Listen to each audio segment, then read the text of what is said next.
This is the moment we've all been waiting for the thousands in attendance and the millions watching around the world.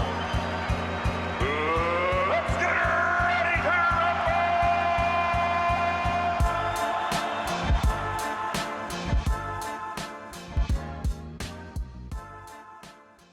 Welcome to the Junkyard Pod. Today I have a quick reaction video on some news that just dropped. The Detroit Pistons have announced former Cavalier JB Bickerstaff as their new head coach, which means they're about to lead the league in holding their opponent under 100 points while still losing every game because they can't score 85 points themselves. In other words, Real Hoops is back in Detroit.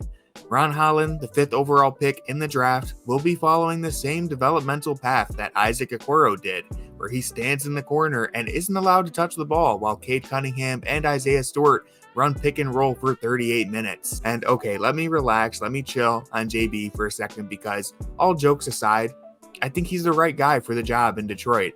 The Pistons have been acquiring young talent for a few years now, talent that you could argue doesn't fit very well together, and so who better to make that work than JB Bickerstaff, a guy who found genuine success in a rebuilding situation with the Cavaliers, taking over mid-season and helping them turn things around in a short matter of time.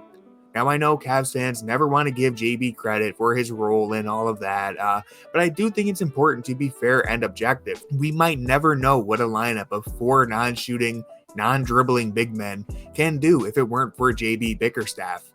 I mean, if anyone is going to serve as tank commander and bring Cooper Flag to Detroit, it's the guy who gave us this.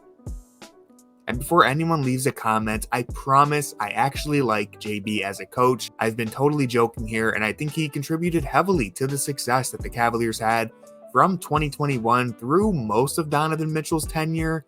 I think there's probably a ceiling to how far a JB-led team can get you, and I think he hit that ceiling once Mitchell joined the Cavs. But JB is also one of the younger coaches in the league, so maybe that will change with time. It's possible for him to grow as a coach.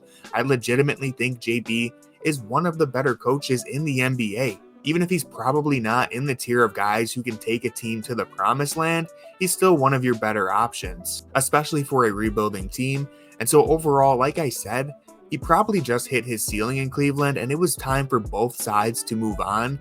The Cavs now have an offensive-minded coach to help solve some of their biggest issues, while JB is back in a rebuilding situation, which is perfect for him. This type of role is where JB truly shined as a leader, and if he can bring back some of that culture he established in Cleveland, then I think the Pistons will finally get on the right track towards competing once again.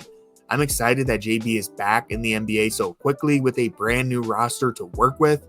I think with guys like Ron Holland, Asar Thompson, Ivy, Duren, even Cunningham could all turn into elite defensive players under JB and form a really interesting squad. JB signed a 5-year deal with Detroit, so that gives him plenty of time to form and implement a vision throughout his run.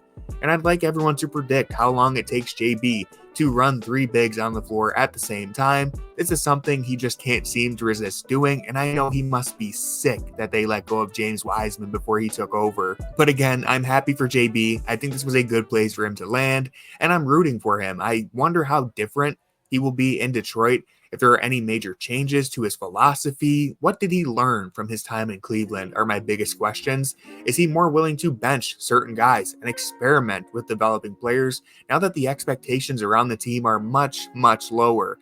Can JB rally a locker room the way that he did at the start of his time in Cleveland? And is he able to replicate the defensive success that we saw with the Cavs? Or was it just a product of having 2 elite defensive anchors in Mobley and Allen? These are things I'm really looking forward to finding out. And I think JB has a lot to prove with a nice runway to do so with the Pistons over the next 5 years. And so that's going to do it for this really quick episode of the Junkyard Pod. If you enjoyed it and you want to see more of these solo short form videos where I just quickly share my thoughts on some NBA topic, usually focused on the Cavs, today was a little bit of a tangent, but I thought it was worth talking about. let me know in the comments. I've really enjoyed doing this, and before I wrap up, let me just say thank you for 2,000 subscribers. When I started this channel a year and a half ago, I really had no idea what to expect or if anyone would gravitate to this type of content, so 2,000 subs is just amazing. I'm so thankful for the Cavs community and the support that you have given me here.